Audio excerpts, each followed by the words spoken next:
Uttara milestone school এবং কলেজের যে হৃদয় বিদারক ঘটনা ঘটে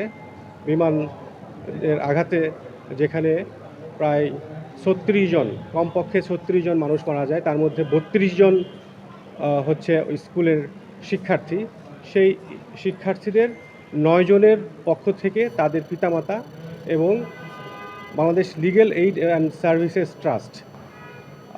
১০ জন পিটিশনার হয়ে আজকে এই রিট আবেদনটি মহামান্য হাইকোর্ট বিভাগে উপস্থাপন করা হয় এবং আমাদের রিট পিটিশনের ভিত্তিতে মাননীয় বিচারপতি জনাব ফাহমিদা কাদের এর বেঞ্চ সন্তুষ্ট হয়ে রুল ইস্যু করেছেন। এই রুলে আমরা গত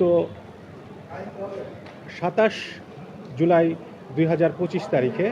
মন্ত্রিপরিষদ বিভাগ থেকে একটি তদন্ত কমিশন গঠন করা হয়েছিল ৯ সদস্য বিশিষ্ট, যে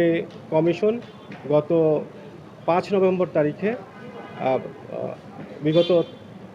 অন্তর্বর্তীকালীন সরকারের প্রধান উপদেষ্টার দপ্তরে একটি তদন্ত প্রতিবেদন দাখিল করে। তো ভিকটিম পরিবারগুলোর পক্ষ থেকে সেই তদন্ত প্রতিবেদন চেয়ে এবং দায়ী ব্যক্তিদের বিরুদ্ধে কি কি ব্যবস্থা নেওয়া হয়েছে এটা জানতে চেয়ে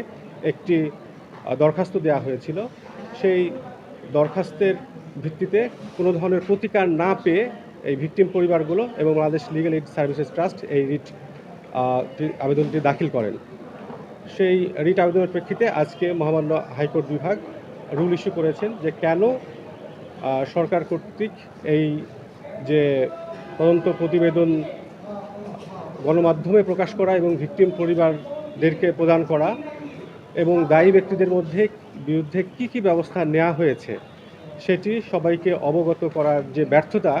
এটি অবৈধ ঘোষণা করা হবে না, এই মর্মে রুল ইস্যু করেছেন।